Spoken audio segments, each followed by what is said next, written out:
আব্বা, এখন আমি একটু জঙ্গলে যাই কাজ করতে, কারণ ঘরে তো কোনো কাজ টাজ নাই।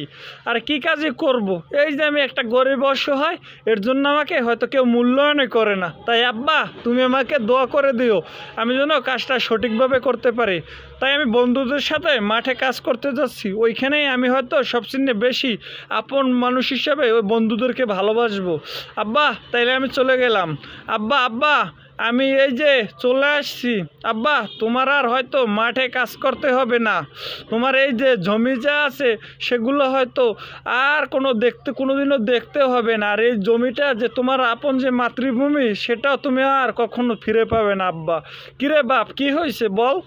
আব্বা আব্বা, ওই যে আমি বন্ধুদের পাল্লায় পরে জুয়া খেলছিলাম, যার কারণে আমার ওই যে বসত ভিটাটা এটাও হারাই ফেলছি। আব্বা, আর কি বলবো আব্বা, তোমার কাছে বলার নাই। লাস্টে আমার কিডনিটাও বিক্রি করে দিতে হলো। আব্বা, তুমি আমাকে ক্ষমা করে দিও। ধন্যবাদ।